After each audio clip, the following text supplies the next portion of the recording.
Sir एक और सवाल ये है कि सर ग्रेजुएशन को लेके सर जैसे कि मैंने जितने भी टॉपर्स देखे हैं तो सर उन्होंने एमटेक मतलब बड़े बड़े कॉलेजेस से किया है। और छोड़िए ना उन सबको, सर सर ठीक है लेकिन आप देखिए मनोज शर्मा को। जी सर।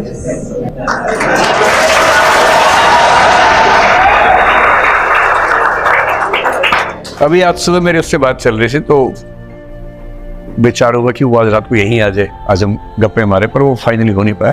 कभी आपको मिलवाएंगे, ऐसे लोगों से मिलवाएंगे। क्या होता है कि देखिए, आप यूपीएससी की बात कर रही सर हैं, एमपीपीएससी एमपीपीएससी की बात कर रही है। एमपीपीएससी तो कोई एग्जाम ही नहीं है, वो तो बहुत ही आसान होता है। कोई एग्जाम एमपीपीएससी, लड्डू भरे हुए लड्डू उठा के खा रहे नहीं, उसको एमपीपीएससी कहते हैं। एग्जाम तो यूपीएससी होता है, एमपीपीएससी तो बहुत आसान है, मतलब बहुत आसान। विश्वास कीजिए मेरी बात पर, मैं मजाक नहीं कर रहा। अगर एमपीपीएससी में स्ट्रगल है तो इसका सिर्फ इतना मतलब है कि आप सही डायरेक्शन, सही रणनीति के साथ मेहनत नहीं कर पा रहे। वरना स्टेट्स के एग्जाम सेंटर से काफी आसान होते हैं और स्टेट्स में भी एमपीपीएससी कई राज्यों से आसान एग्जाम है। मेरा कई राज्यों में ठीक ठाक दखल रहता है परीक्षा पद्धतियों को समझने में, तो मैं बहुत सोच समझ के बात कह रहा हूँ। तो जैसे मनोज का तो आईएएस की बात मैं कर रहा हूँ भी। आपने कहा कि किसी का एमटेक है, किसी का बीटेक है, कोई आईआईटी से है, ठीक है, वो लोग भी हैं। सिविल सर्विसेज की यही तो ब्यूटी है, सिविल सर्विसेज में हर फील्ड के लोग आ सकते हैं। और कितनी भी कोशिश कर लीजिए, ये बात सही है कि इंजीनियर्स की भूमिका या उनकी मात्रा इन एग्जाम्स में ज्यादा है, और इसकी वजह बड़ी सरल सी है।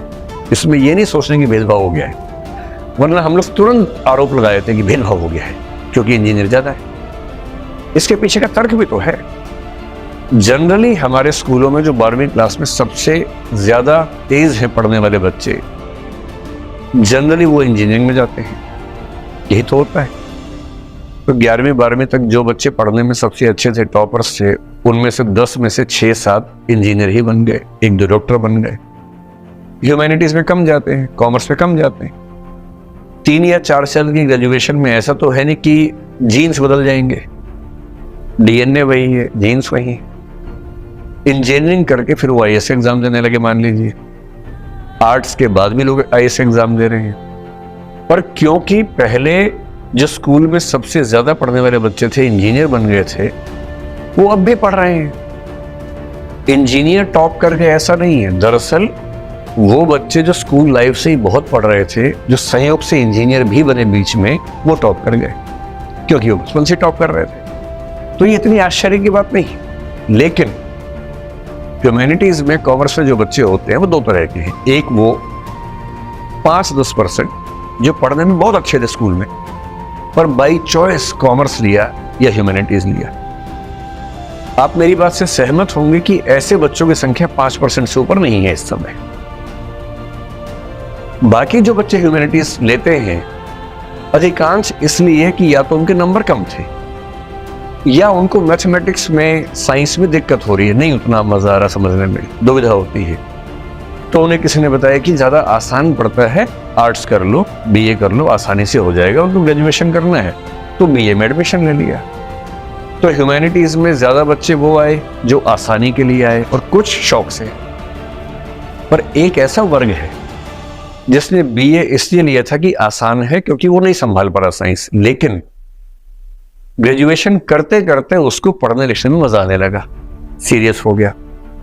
जब सीरियस हो गया तो उसको सुख मिलने लगा ज्ञान में, और वो ग्रेजुएशन या पोस्ट ग्रेजुएशन करते करते अपने बौद्धिक स्तर पर उसी लेवल पे आ गया जिस पे कोई इंजीनियर था।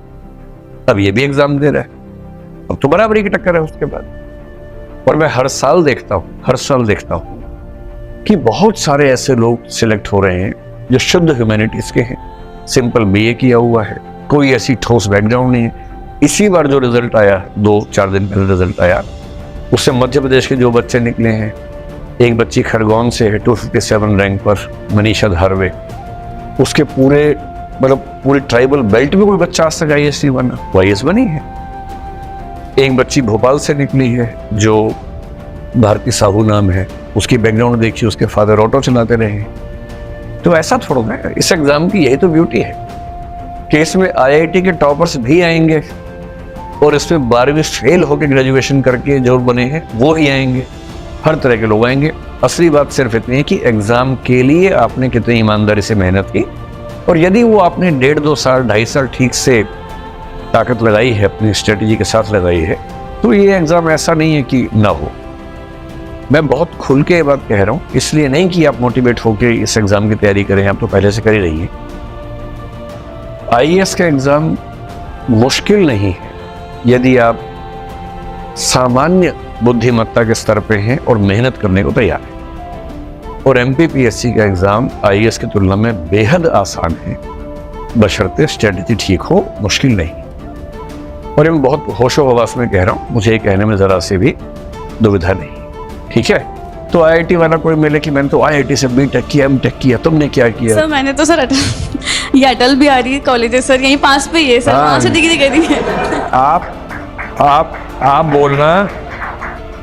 आप बोलना मैं अटल बिहारी महाविद्यालय से BA करके आई हूँ, हाँ सर। और अटल बिहारी जी ने भी BA ही किया था और वो पूरा देश संभाल रहे थे, जी सर। और मैं उस देश में रहती हूँ।